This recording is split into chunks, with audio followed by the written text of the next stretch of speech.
cómo es que se van integrando. Pero regularmente, y creo que es por una tradición de presión ante el docente, solemos dejar fuera al estudiante. Creemos que no puede participar o no tiene algo que aportar. Si ustedes revisan, la mayoría dice para renovar tu plan de estudios, tome en cuenta docentes, administrativos, empleadores y egresados. Y poco se toma en cuenta el estudiante. Entonces, desde aquí hago otro segundo posicionamiento. Yo soy partidario de que el estudiante, aun cuando todavía no ingresa con nosotros en nuestros planes de estudio, conoce, no ignora, pero conoce en dimensiones distintas. Me voy a ir un poquito más rápido, si pasamos, por favor. Yo hablo desde el marco de referencia de los organismos acreditadores de humanidades, concretamente COAPEUM, que es el que nos toca. Pasamos, por favor. Bueno, entonces yo tengo esta afirmación. El alumnado nicolaita del área de humanidades, existe una preocupación genuina por el desarrollo sostenible, principalmente en sus dimensiones ecológicas y de equidad social. Ustedes saben que hay muchas dimensiones que se están trabajando con lo sostenible. Lo más común, porque creo que es también lo más práctico, es asociarlo con su dimensión ecológica, porque es muy visible y muy sensible, pero tiene otras tantas. El ejemplo que yo comparto es de la dimensión ecológica, pero de alumnos de humanidades. Pasamos, por favor. Entonces, es una investigación exploratoria, trabaja con alumnos provenientes de áreas rurales, se reconocen dimensiones relacionadas con ecología, y aquí en este tercer punto es donde voy a empezar a entrar un poquito en la materia porque lo trabajo desde el aspecto comunicativo. Se trabaja en muchas aristas, desde la incorporación laboral, desde la incorporación económica, desde la incorporación ecológica. Yo trabajo el aspecto comunicativo, antropológico comunicativo. Entonces, el alumno nombra su mundo de manera distinta, sin embargo, cuenta con una capacidad más amplia para comprender procesos complejos de su entorno. Suelen presentar cierta timidez para reconocer que dominan conceptos relacionados con el desarrollo sostenible. Si ustedes recuerdan, los compañeros de la Universidad del Sur nos decían que hacemos muchas cosas que sí están relacionadas con el desarrollo sostenible, pero no le damos nombre, no lo reconocemos o no las identificamos, pero ya las estamos haciendo.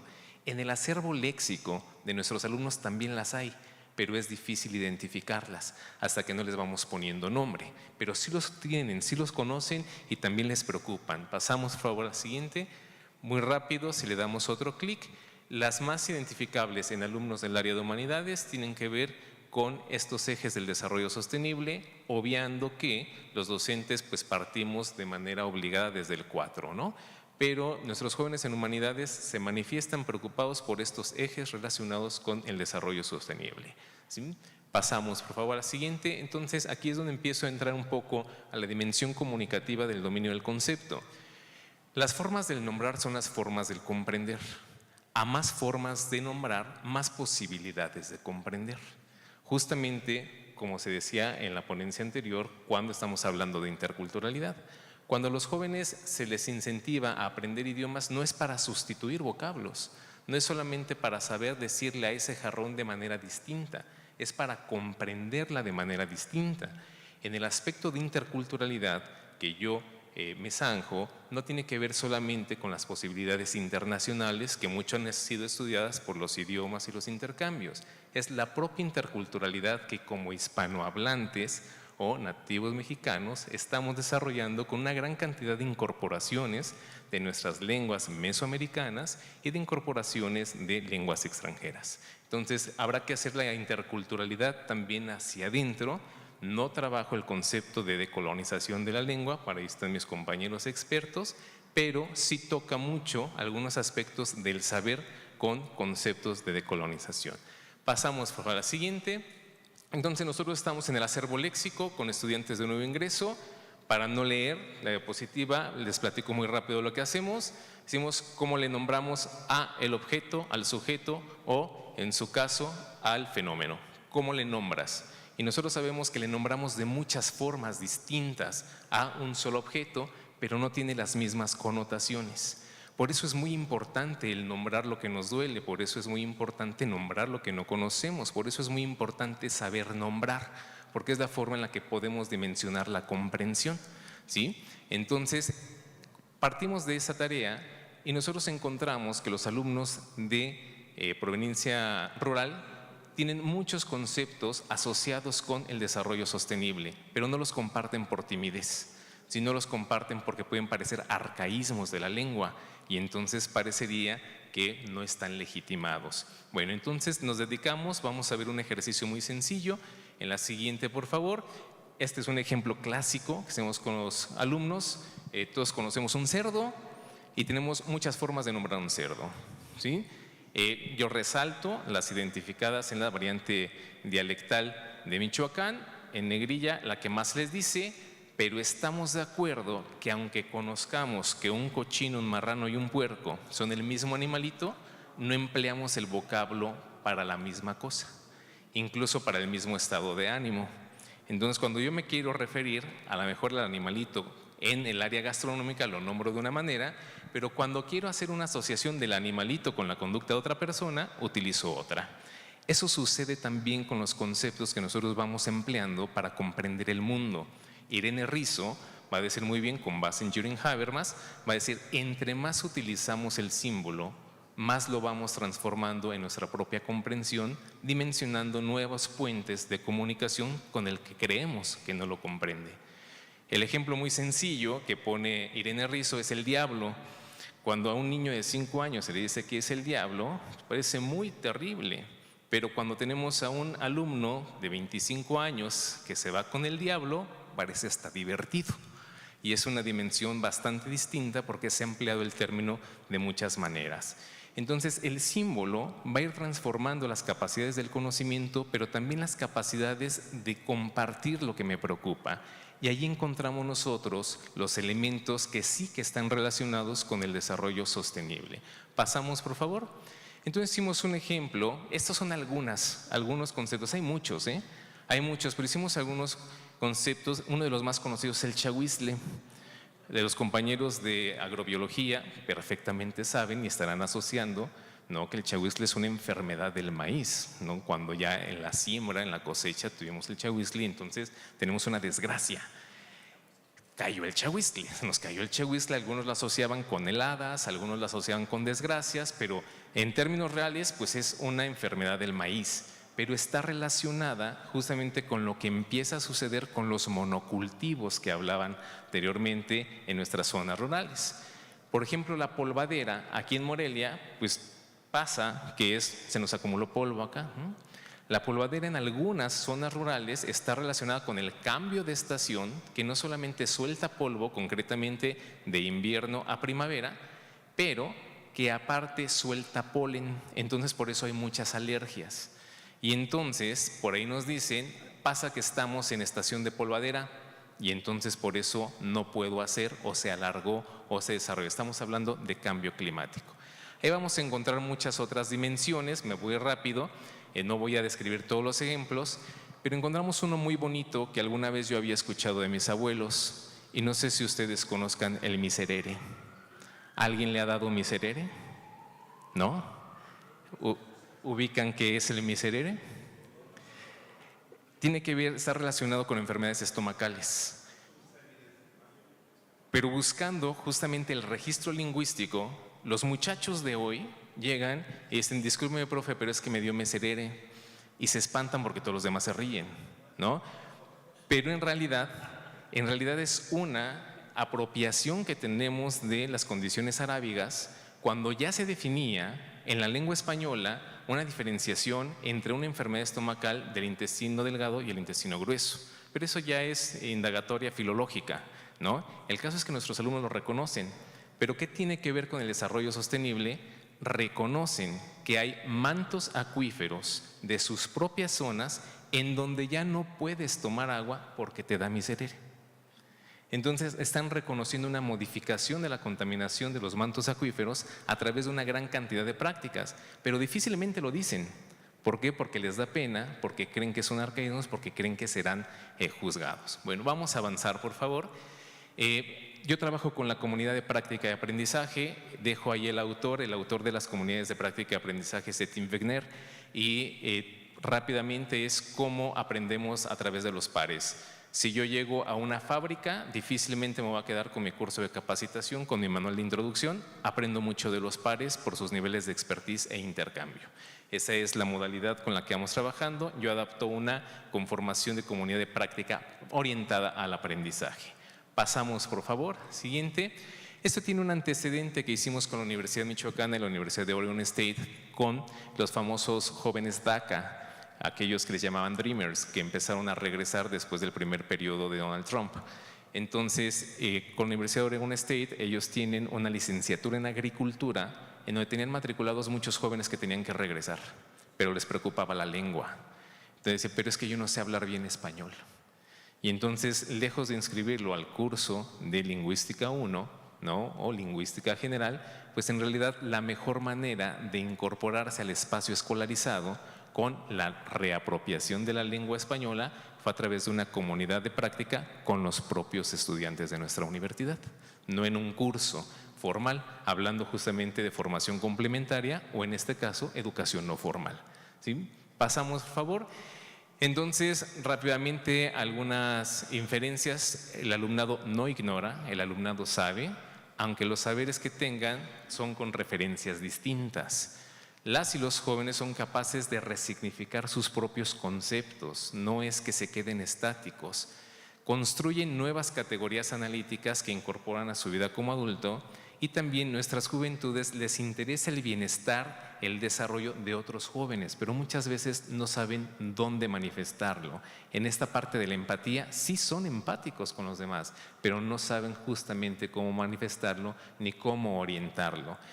Podemos pasar al siguiente. Este es un ejercicio muy sencillo en donde tratamos de identificar, ahora sí, algunas preocupaciones como el cambio climático, crisis del agua, pérdida de los humedales, alteración de estaciones climatológicas. Ojo que el trabajo es con alumnos de humanidades, porque esto, por ejemplo, para los de biología o ciencias agroforestales está casi obligado, pero los muchachos de humanidades tienen estas preocupaciones. Y entonces, cuando se pone a la mesa de discusión, salen algunas alternativas que se pueden formalizar en currículas con nombres ya más identificados que ayudan a incorporar su mirada a las reformas de planeación curricular. Pasamos, por favor. Este sería un ejemplo o un deseo que después de todas estas discusiones puedan tener cabida sus preocupaciones y sus relaciones con el entorno real y el entorno inmediato de donde ellos provienen en esta serie de materias transversales que son más que obligadas en nuestros nuevos sistemas educativos. Equidad, ciudadanía, cultura de paz y otras tantas que nosotros tenemos pendientes, pero que habría la manera o aquella estrategia que nos ayudaría a incorporar la mirada de estos jóvenes, de nuestros jóvenes que no ignoran, que sí conocen, a las planeaciones que nosotros de por sí tenemos que estar actualizando de manera constante. Muchas gracias. Hasta ahí concluyo. Gracias. Súper interesante, felicidades. Muchas gracias, doctor. Pasamos a nuestra siguiente ponencia. Se titula Educación para el Desarrollo Sostenible, una revisión bibliográfica, y presenta a Argelia Calderón Gutiérrez y Silvana Figueroa Silva. Adelante. Gracias, muy buenas tardes y sobre todo gracias por su paciencia.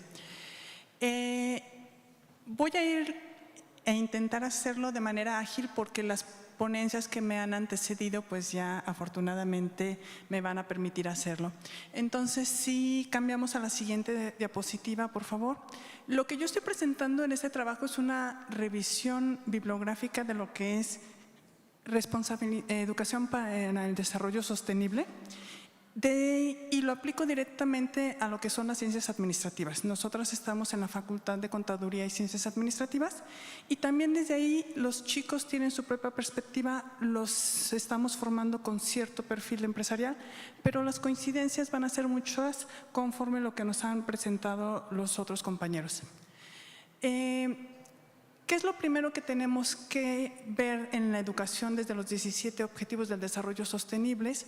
Pues la visión que tiene la educación superior. La educación superior juega un papel preponderante porque es a la vez una meta, o sea, es una meta de los ODS que nuestros alumnos lleguen a concluir su educación universitaria, pero además es la oportunidad para que a través de la educación podamos efectivamente transformar al mundo. Por eso la importancia de integrar estos objetivos.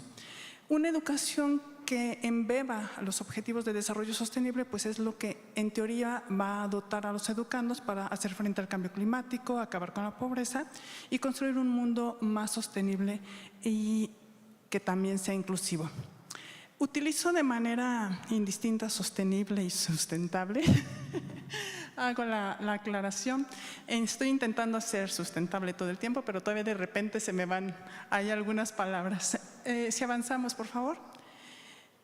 ¿Cuál es una exigencia que tiene la sociedad para las universidades? Pues que dejemos de ser tan teóricas, ¿no? Que nos comprometamos todavía más. De repente es mucha la presión que tenemos, pero la exigencia ya está para que efectivamente la sociedad mejore. Yo les comento a mis alumnos que se note tu paso por la universidad. O sea, no podemos tener alumnos que pasaron 4 años en la universidad y que salgan y sigan teniendo los mismos comportamientos o las mismas conductas hacia el planeta o hacia otros seres humanos, hacia sí mismos muchas veces, ¿no? Entonces, por eso es que es interesante integrar tanto la sustentabilidad como la responsabilidad social a la gestión institucional con todos los actores políticos que se mencionaron desde la plática del doctor Mateo, a la enseñanza, que es lo que nos toca directamente, pero también a la investigación. A través de la investigación es donde podemos incorporar nuevos aspectos a nuestras prácticas docentes y además a todos los servicios y las actividades públicas.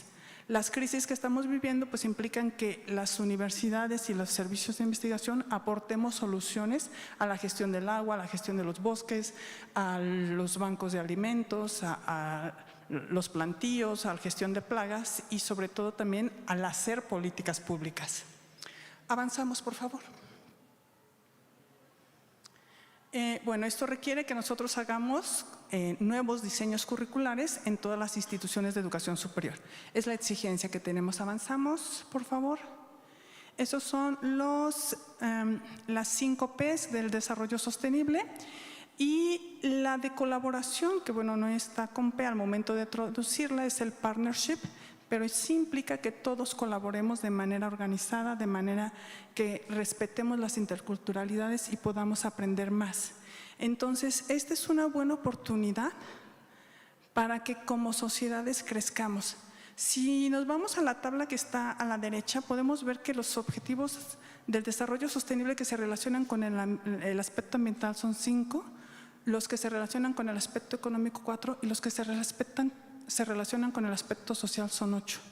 O sea, nos sorprende porque nosotros como escuela tenemos que impactar esos, porque a partir de que formemos personas que socialmente tengan más habilidades blandas, que además puedan formar acuerdos de paz, que además puedan impulsarse unos con otros y colaborar, vamos a tener un avance en el aspecto ambiental y en el aspecto económico. Entonces, eso es la triple hélice que manejamos, pero creo que en la educación para el desarrollo sostenible arranca ahí porque es el gran pivote para impulsar el desarrollo en los otros 2 aspectos. Continuamos, por favor. Bueno, este es el objetivo, revisar fundamentos teóricos de la educación para el desarrollo sostenible. Igual, me enfoco en competencias clave para impulsarla y en la transversalidad que hemos venido mencionando. Avanzamos. En el diagrama de Venn de su izquierda, bueno, podemos ver que el desarrollo sustentable a través de la visión del desarrollo sostenible pues es que sea un desarrollo económico viable. O sea, aquí la educación para el desarrollo sostenible busca que tengamos un progreso entendido también como crecimiento en todas las áreas. Y está la definición de lo que es la educación para el desarrollo sostenible, no la voy a leer nuevamente, ya la han mencionado mis colegas. Avanzamos. Bueno, aquí aquí lo que sí puedo hacer es que hay un doble efecto. Cuando tenemos el desarrollo sostenible, impactamos la educación y la educación impacta el desarrollo sostenible. Entonces es un círculo que va redondo. Y aquí, ¿qué son las competencias más importantes? Pues que las personas que se formen con este paradigma deben ser personas capaces de tomar decisiones informadas. Deben tener el sentido de agencia. El sentido de agencia es altamente motivador porque yo me entiendo y me vivo como agente de cambio. O sea, no queremos que nada más entiendan las problemáticas que hay, sino que además decidan dar el paso hacia adelante. Y aquí es donde este paradigma pues tiene mucho que aportar, porque no es nada más que los alumnos o que nosotros lo discutamos en eventos como estos, sino es qué estamos haciendo. Y por eso viene el programa de las Naciones Unidas, el Act for SDGs, ¿no? Actuar para los desarrollos sostenibles. O sea, es el momento de actuar. Y todo esto pues nos va a llevar al mundo mejor que queremos. Pero fíjense cómo desde ahí estas dos competencias que son muy cortas nos llevan a un cambio total en la educación. ¿Qué implica? Pues si yo quiero que mis educandos emprendan acciones, entonces tengo que rediseñar todas mis clases para que hagan proyectos, para que resuelvan cualquier problemática que ellos elijan, desde sea lingüística, sea tecnológica, sea social, sea económica, pero que den un aporte de solución. Y entonces pongan en práctica todos sus conocimientos cognitivos, empáticos y sociales que ya tienen y que además pueden ir desarrollando. Seguimos avanzando, por favor. Aquí la educación entonces nos puede permitir que es un aprendizaje de segundo orden. Concibe la educación tanto como un medio para alcanzar el desarrollo sostenible y a la vez es la meta. Y por eso es que es una estrategia tan poderosa. Avanzamos, por favor. Este es el trabajo que se hizo teórico de la evolución de la educación para el desarrollo sostenible. Básicamente son 3 fases. Cuando empezó al inicio de los 70s, pues era la fase de orientación y experimentación. En los 90s fue la etapa de transición, donde ya teníamos toda la evidencia científica del daño que se le estaba haciendo al planeta y el llamado de los científicos a actuar. Y a partir de este siglo, pues ya la fase de expansión, donde ya se tenían los conocimientos teóricos, pero en realidad tenemos que empezar a hacer. En el 2020 surge el programa o el marco de la educación para el desarrollo sostenible, es la Agenda 2030 en el aspecto de educación, y se impulsa a partir de la Declaración de Berlín. Actualmente, y es donde estamos, es en la formación de redes, ¿no? La Red Global 2030, a la que cualquier universidad puede pertenecer. Pero lo ideal es que lo hagamos de manera institucional, no de manera individual. Entonces, es lo que decían también, no solamente pertenecer en Complexus, sino en estas iniciativas que están ya de manera global, que nos permiten, aunque mi institución no dé el paso para estar realmente integrada, yo como docente estarme informando y realizar los ajustes necesarios a mi práctica docente en mi dependencia. Avanzamos, por favor.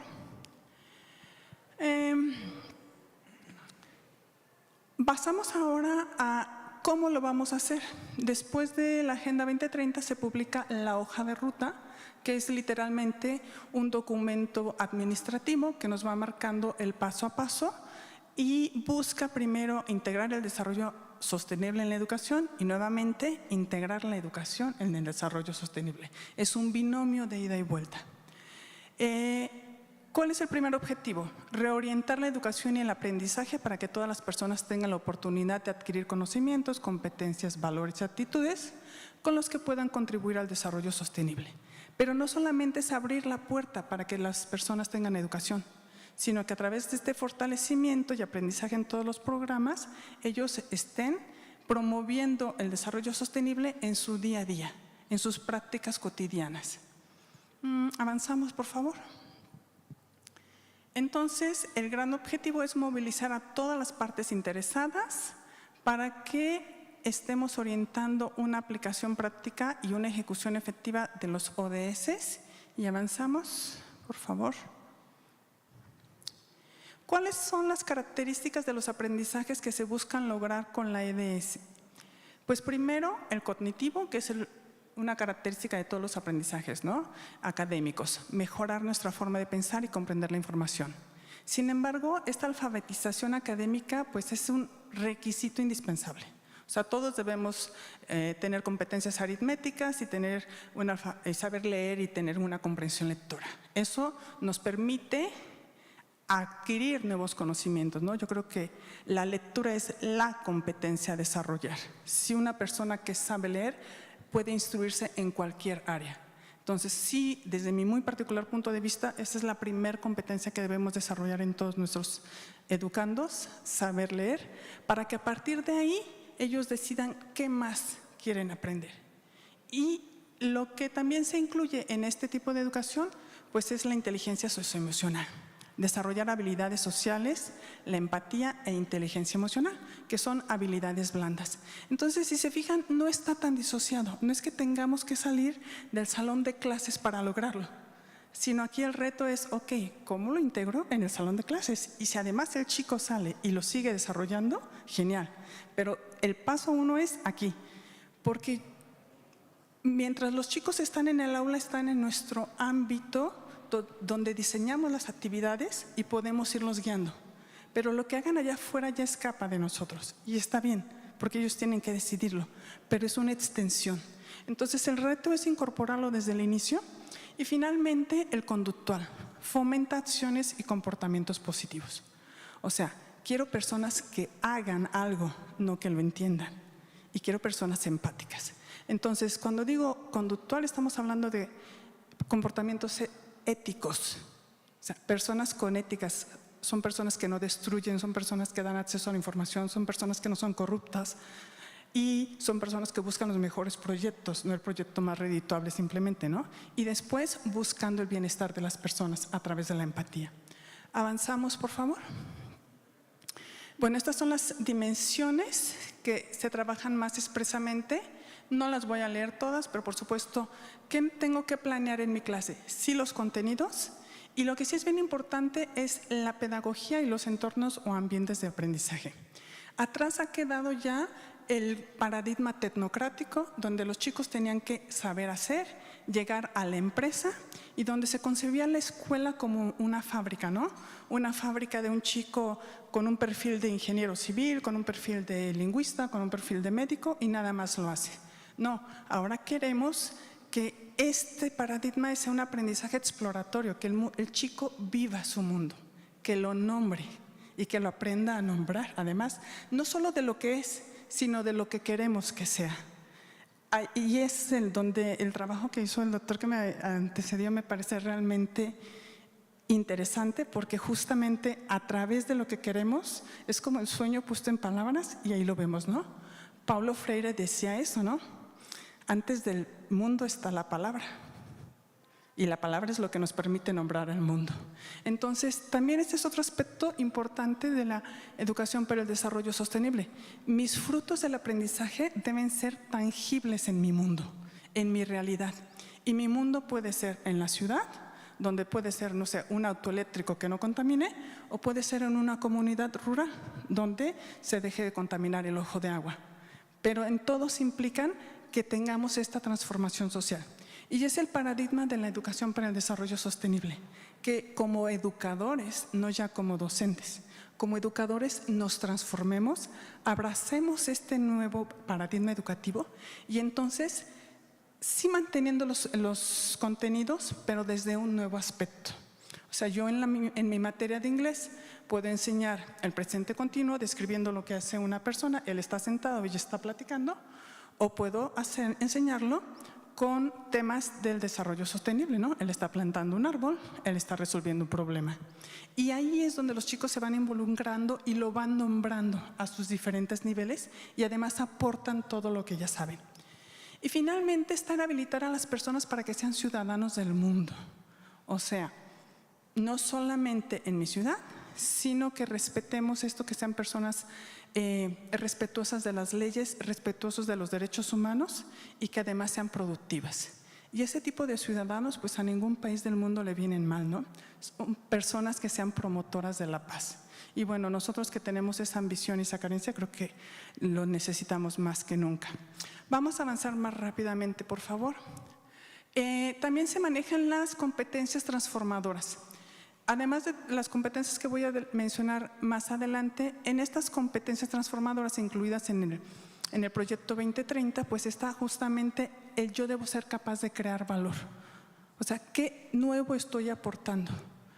Reconciliar tensiones y dilemas. Si estamos hablando que queremos construir una cultura de paz, pues debo ser capaz de negociar con el otro, resolverlo y entender que los dilemas nos van a acercar más que separarnos, y que además los chicos deben estar preparados a reconocer los dilemas éticos en nuestras clases. ¿Qué haría si? Que, por ejemplo, en la facultad de contaduría, ¿no? ¿Qué harías si te das cuenta que tu jefe está alterando los estados de resultados? Y eso son oportunidades porque obligan a que el chico empiece a pensar algo que, y no simplemente que sepa hacer el estado de resultados, ¿no? ¿Qué haría? ¿Cuáles son las implicaciones? Y entonces los prepara para que si alguna vez llegan a tener ese tipo de situaciones, pues al menos no los agarre desde cero, puedan nombrarlo o sepan a quién recurrir, ¿no? Y finalmente, asumir la responsabilidad, que va de la mano con lo que les mencionaba anteriormente de ser un agente. O sea, yo soy agente de lo que hago y de lo que decido no hacer. Y es lo que se maneja en responsabilidad social, ¿no? Todos somos responsables de nuestras acciones, pero también de nuestras decisiones. Y no hacer ya es una decisión. Avanzamos, por favor. En la hoja de ruta se reconocen estas partes involucradas. ¿Qué es lo que tenemos que hacer para realmente impulsar la educación para el desarrollo sostenible? Impulsar las políticas públicas, transformar nuestros ambientes de aprendizajes, que va de la mano con lo que es pedagogía, desarrollo de nuestras capacidades como educadores, este tipo de eventos, el empoderamiento y movilización de los jóvenes, porque pues son los que están siendo los dueños del planeta y ellos como tal lo viven, y eso es lo que realmente les puede templar el carácter y acelerar las soluciones sostenibles locales, porque lo local es lo que hace el mundo. Está tomado de la hoja de ruta, yo nada más me permití diagramarlo y seguimos, por favor. Ahí rápidamente, hasta que se complete la gráfica, por favor, son los elementos de las competencias que, bueno, seguramente ya todos manejamos, pero nuevamente, aún más, por favor, todas. ¿Le puedes dar clic, por favor? No sé. Ok, nuevamente, competencias es hacer. La competencia tiene que ver con la acción. Y seguimos avanzando hasta aquí también ¿Le das para que salgan todas las competencias, por favor? Las competencias que maneja son las de pensamiento sistémico. No puedo resolver un problema si solo entiendo un área, tengo que entender todo lo que rodea esto. Mi competencia de anticipación, ¿qué pasa si hago esto o no hago esto? ¿Cuáles serían las consecuencias? La competencia normativa, que muchas veces se deja de lado. Comprender y reflexionar sobre normas y valores que subyacen en nuestras acciones. Vean cómo los valores están presentes junto con los principios y objetivos. Por eso hablamos de personas éticas. La competencia estratégica, si hablamos de políticas públicas, la de colaboración, la de pensamiento crítico, de la mano con el sistémico, la de autoconciencia, cómo me vivo, cómo vivo al otro y cómo queremos que vivamos, y la competencia integrada de resolución de problemas. Entonces, todos estos son llamados a la acción. Avanzamos, por favor. Y bueno, estas son formas de implementar la EDS a través de diferentes tecnologías de las TIC, de información y comunicación, pero sobre todo evaluar la calidad de la educación. Las encuestas previas y posteriores sobre las actitudes y aptitudes, o sea, competencias técnicas y blandas de los estudiantes.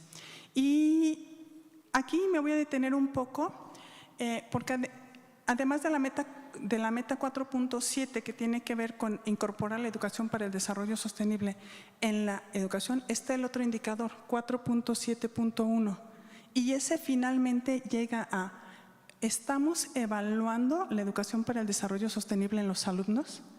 Entonces es importante que no nos quedemos en lo que son los objetivos de desarrollo sostenible, sino que veamos cuáles metas quiero impactar cuando yo decida transversalizar los objetivos de desarrollo sostenible en mi materia. ¿Cuál meta en específico quiero impactar?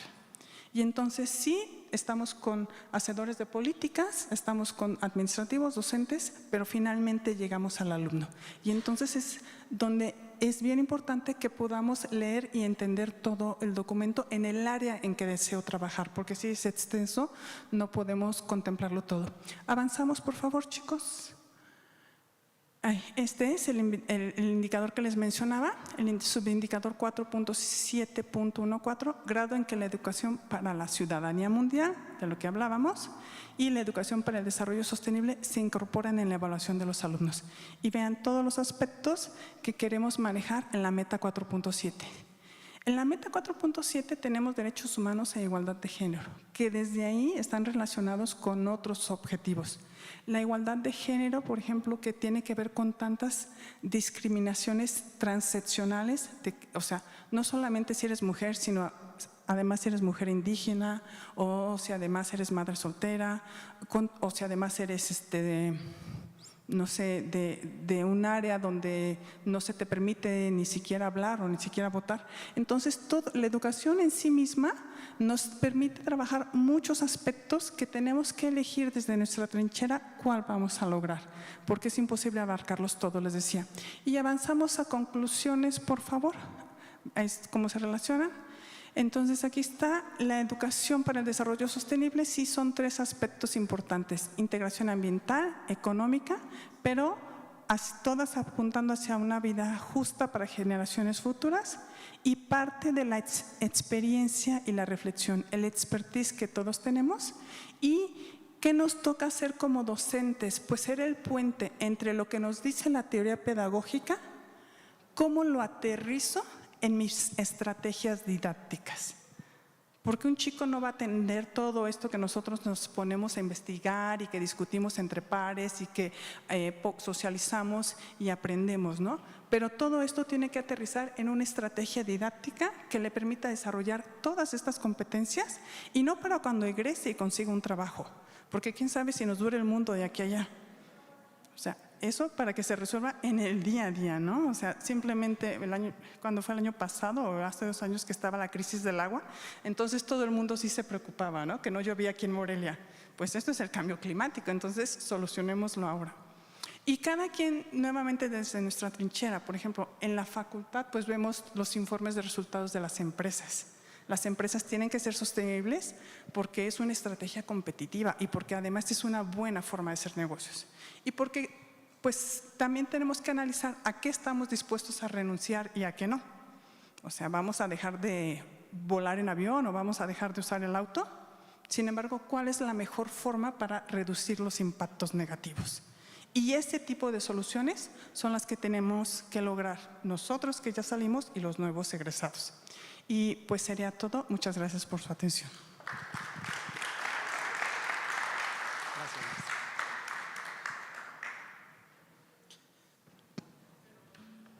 Muchas gracias, maestra.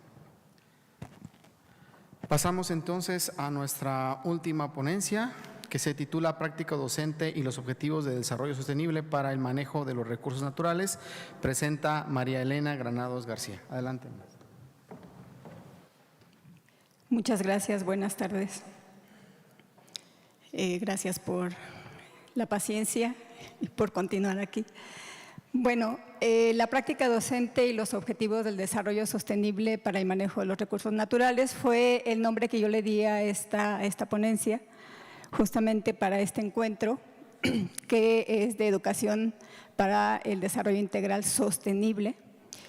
Y bueno, desde la Facultad de Biología estoy presentando este trabajo. Si me dan la siguiente, por favor. Y bueno, ya se ha hablado bastante. La Agenda 2030 para el Desarrollo Sostenible es un plan de acción. Estamos ya de acuerdo en que este es un plan de acción, ya lo dijeron, formado por 17 objetivos. Y de manera general buscan poner fin a la pobreza, combatir la desigualdad, así como sanar y proteger nuestro planeta sin comprometer los recursos naturales para futuras generaciones. Ustedes reconocerán este concepto desde el concepto de desarrollo sustentable en el informe Brundtland, ¿verdad? Y bueno, ya tenemos todos estos antecedentes. La siguiente, por favor. De manera resumida, es una agenda en favor de las personas para poner fin a la pobreza en todas sus formas. Es una agenda en favor del planeta, que es nuestro hogar común. Recordemos, tenemos todos un origen común y un fin común. Es nuestro planeta el que tenemos.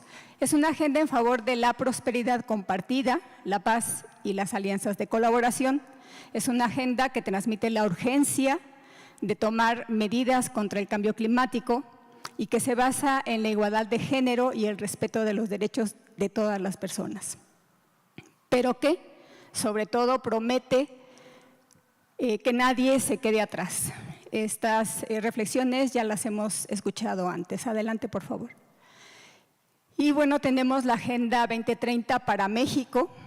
Lo quiero mencionar así porque pues México es un país que firma todos los convenios a nivel internacional. Entonces, bueno, no nos quedamos atrás. Tenemos, y todas estas ideas que les presento aquí al inicio son tomadas precisamente de la Agenda 2030 para México. Adelante, por favor. Y bueno, ya lo han comentado antes, ya no me voy a detener. La compañera habló bastante de estos objetivos del desarrollo sostenible, con énfasis en el objetivo 4, que es de educación de calidad. Y entonces de ahí, si lo pueden ver, es otra vez la Agenda 2030 para el desarrollo sostenible para México. Adelante, por favor. Y bueno, ¿qué estamos haciendo? ¿Qué podemos hacer desde el punto de vista de la educación? Pues partimos de lo que estamos haciendo en la Universidad Michoacana de San Nicolás de Hidalgo y recordamos que en la misión de la universidad está escrito que debemos tener programas educativos pertinentes con el desarrollo sustentable. Término sustentable o sostenible es porque se usa de manera indistinta, no tanto como para debatir si es uno u otro, ¿no? También la Universidad Michoacana, en su visión, nos dice que debemos tener una solución sustentable de problemas sociales vinculados con programas educativos. Entonces, desde ahí no nos es ajeno lo que tenemos que hacer en la universidad y obviamente en nuestros cursos. Y yo tomé, por ejemplo, el modelo educativo que se llama modelo educativo Nicolaita. No es el 2020, es el 2010, que así se llama, modelo educativo Nicolaita. Y lo tomé porque nos habla de esto, justamente nos habla de una formación integral en donde el aprendizaje basado en competencias. En este modelo educativo encontramos el capítulo de rasgos distintivos y el concepto de desarrollo sustentable. Y en el papel de los actores nos habla de las competencias docentes, es decir, ¿qué competencias tenemos como docentes? Ya lo había comentado, ya lo han comentado antes. ¿Qué competencias tenemos los docentes justamente para poder impulsar, para poder promover que nuestros estudiantes adquieran estos conocimientos y más adelante adquieran estas prácticas y más adelante puedan ellos desarrollarse como profesionistas? ¿Qué tenemos?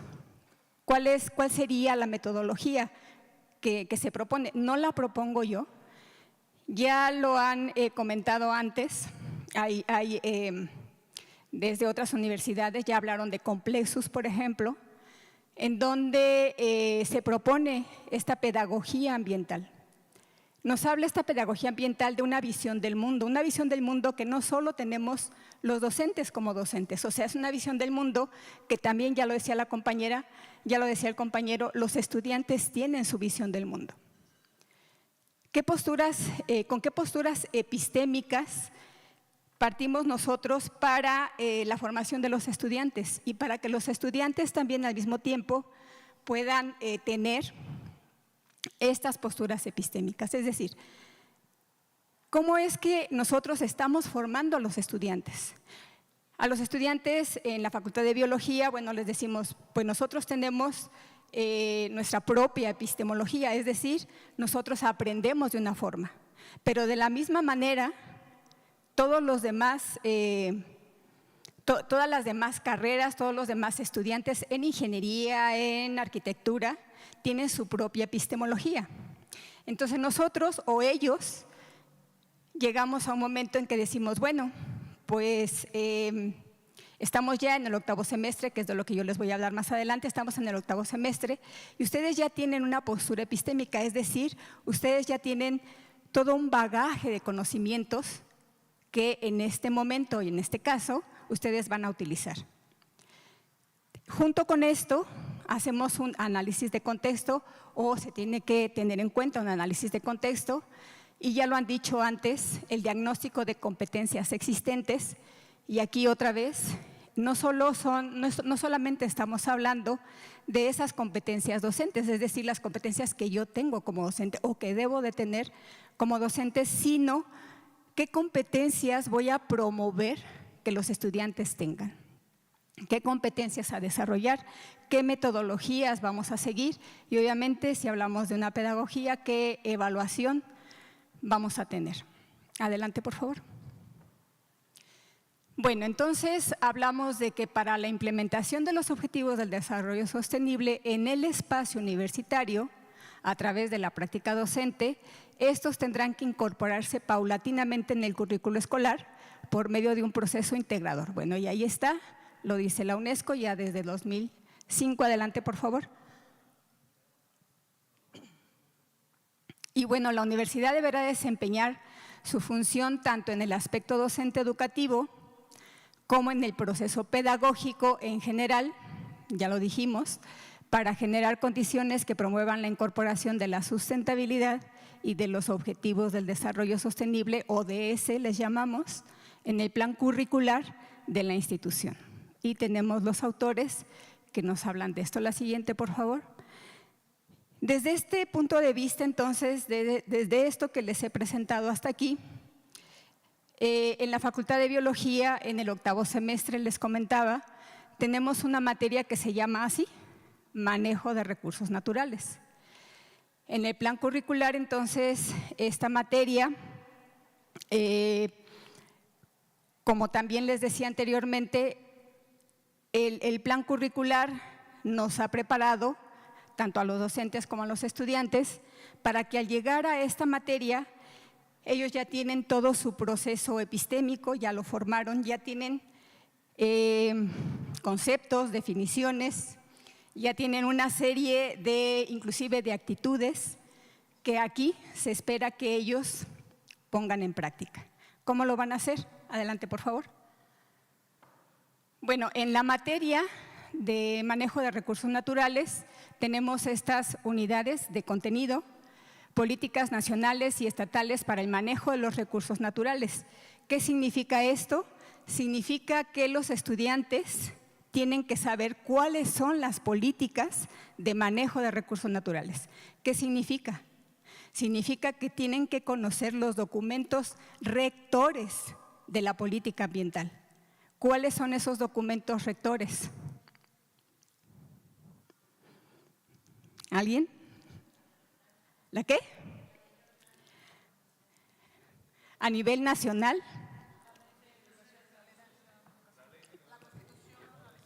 La Ley de Recursos Naturales. Bueno, tenemos dentro de nuestras políticas nacionales y estatales, estoy hablando nada más de políticas nacionales y estatales, pero obviamente en este encuentro estamos hablando de objetivos del desarrollo sustentable o sostenible, que es el nombre.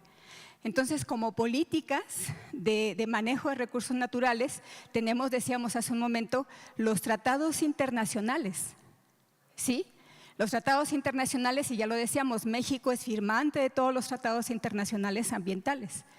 Y no solamente los firma, sino que los confirma después, ¿no? Cuando hay que confirmarlos, México es de los primeros.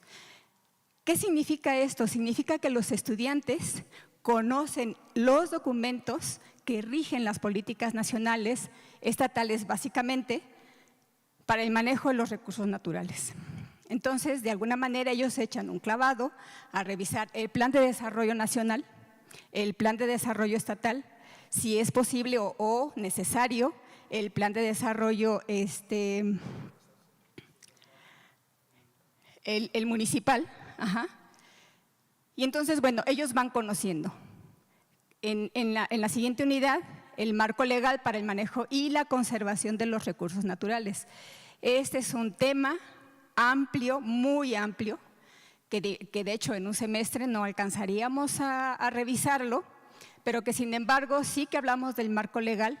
Los estudiantes conocen, saben que existe la LEGEPA, la Ley General de Equilibrio Ecológico y Protección al Ambiente. conocen todas las normas. Para este momento, los estudiantes ya conocen todas las normas, bueno, no todas, conocen algunas normas que tienen que aplicar, que sí se puede y que no se puede y cómo se puede. Entonces sí que lo conocen, pero ellos tienen que irlo organizando de alguna manera y saber que este marco legal es el que nos dice que sí se puede y que no se puede. En este marco legal, de hecho, como decía el compañero, los estudiantes conocen muchas cosas. Sin embargo, llega un momento en que dicen, maestra, es que necesitamos más leyes. No, no necesitamos más leyes. Nuestra ley ambiental, nuestra normativa ambiental en México es vasta, está completísima. ¿Cuál sería el problema? El problema es que no se cumple la ley. Pero de que sabemos que están la normativa ambiental, pues ahí está, y ellos conocen esta parte. Los instrumentos de planeación y gestión de los recursos naturales. También ellos ya tienen que hacer esta búsqueda, cuáles son esos instrumentos de planeación y gestión de los recursos naturales. Al menos de un recurso natural. Ahorita les digo por qué al menos de uno. Entonces, estos instrumentos de planeación y gestión son los que en cierta forma les van a permitir saber cómo pueden llevar a cabo un proyecto para el manejo de un recurso natural. Es decir, se pueden acercar, ¿qué les gusta? Se me fue ahorita el nombre, de una secretaría, de una institución, Semarnat. La Semarnat tiene sus propias convocatorias, CONAFOR tiene sus propias convocatorias, ¿cierto? Y así otras instancias, sobre todo ellos se manejan básicamente en estas instituciones. Tienen que saber cuándo sale la convocatoria, tienen que saber cuáles son las reglas de operación, tienen que saber cómo, qué se les está pidiendo que hagan, cómo lo hagan, qué van a entregar, etcétera. Entonces, conocen los instrumentos de planeación y gestión de los recursos naturales. Los modelos de manejo sustentable de los recursos naturales es otro tema, otra unidad. Y bueno, ¿qué modelo de manejo tenemos? Que inclusive no es que haya un listado como tal, pero hay modelos de manejo. Por ejemplo, estamos hablando de ecotecnias, estamos hablando de agroforestería, estamos hablando de turismo sustentable. Entonces, ese manejo del recurso está bajo un modelo. ¿Por qué es importante todo esto hasta aquí? Porque a ellos se les pide que identifiquen una problemática ambiental. Algunos de los estudiantes sabemos, todos los tenemos, vienen de comunidades, ya lo decía el compañero, vienen de comunidades y se les pide identifiquen una problemática o algo en su comunidad que ustedes quieran abordar. ¿Por qué? Porque a partir de que identifican y que definen esa problemática, ellos van a elaborar una propuesta para llevar a cabo un proyecto de investigación. Decía la compañera, tienen que hacer proyectos para que realmente internalicen todo lo que ya ellos hasta este momento han logrado. Entonces, plantean un proyecto de investigación. Un proyecto de investigación en donde puede ser un proyecto, dice aquí, de un bien o de un servicio. Entonces, los instrumentos de planeación y gestión de los recursos naturales les permiten a ellos saber si quieren plantear un proyecto de investigación. Vamos a suponer que quieren una granja acuícola. Pues se van a Compesca. ¿Qué nos dice Compesca? ¿Les apoya? Pues sí se apoya. ¿Cuándo sale la convocatoria? ¿Con cuánto les apoya? Etcétera. Ahí está el proyecto de un bien. Junto con esto, ellos tienen que elaborar un proyecto o la proyección financiera de ese proyecto. O sea, tienen que hacer todo el proyecto. Entonces, por eso hablamos de un proyecto de un bien o de un servicio. Los estudiantes eligen todo esto que les estoy comentando, nosotros, los profesores que damos esta materia, solamente somos, ahora sí que nos convertimos en guías. Para este momento ya no estamos hablando de conceptos, ya no estamos hablando de definiciones, ya nada más ellos tienen que llevar a cabo sus proyectos. Todo el semestre lo hacen. Si me pasan la siguiente, por favor. Y aquí les presento los proyectos del semestre pasado. Los nombres de los proyectos del semestre pasado y vean, manejo sustentable de residuos orgánicos, lombricomposta en la universidad. Práctica docente y los objetivos del desarrollo sostenible para el manejo de los recursos naturales. Conservador de frutas mediante deshidratador solar. Huma de turipaches. Una huma es una unidad de manejo ambiental. Huma de turipaches coritófanes con fin de conservación en Morelia, Michoacán. Implementación de acuaponía en las comunidades de la región. Lacustre de Pátzcuaro de manera sustentable. La que sigue, por favor. Reforestación y gestión comunitaria de bosques de Cherán, Michoacán, un modelo de conservación y desarrollo sustentable. Guardianes del ajolote, una UMA para la preservación de Amistoba amblicephalum. Energía limpia para todos, proyecto solar para hogares en Jesús del Monte. Granja acuícola de pez blanco, Quirostoma estor. Producción y conservación en Surumútaro, Michoacán. Limpieza del río Guadalupe, municipio de Zitácuaro, comunidad Cuatro Manzana. Estos son los proyectos, algunos de los proyectos, solo de los grupos que yo tuve, que los estudiantes proponen y que en algunos casos llevan a cabo. Por ejemplo, esta granja acuícola de pez blanco es un proyecto que el estudiante o los estudiantes lo van a llevar a cabo. Y algunos otros proyectos en años anteriores los han llevado a cabo. Si me pasan la siguiente, por favor. La conclusión es, lo que ya dijimos, la pedagogía ambiental permite la incorporación del tema de la dimensión ambiental y la sustentabilidad. A través de esta práctica docente pedagógica se generan procesos de enseñanza-aprendizaje. Los estudiantes crean proyectos que facilitan la capacidad de construir una conciencia crítica en relación con su ambiente y su cultura y que particularmente deriva en la convivencia armónica entre la sociedad y la naturaleza. ¿Me pasas la última, por favor? Y esto se los digo siempre a ellos. Aquellos que tienen el privilegio de saber, tienen la obligación de actuar. Y con esto termino. Gracias. Gracias, maestra. Muchas gracias. Les agradecemos mucho que permanezcan todavía en esta hora con nosotros. Les ofrecemos una sincera disculpa, pero por cuestiones del tiempo vamos a omitir la sesión de preguntas y respuestas. Les pedimos por favor a las y los ponentes que nos permitan que aquellas personas que tengan alguna duda se puedan acercar con ustedes para que puedan platicar al respecto. Y con esto cerramos la mesa de ponencias número 1. Les recordamos que a partir de las 4 de la tarde inician los talleres, por lo tanto tenemos ya muy poco tiempo y les invitamos para que nos sigan acompañando en las actividades del día jueves y viernes. Muchísimas gracias. Hasta pronto.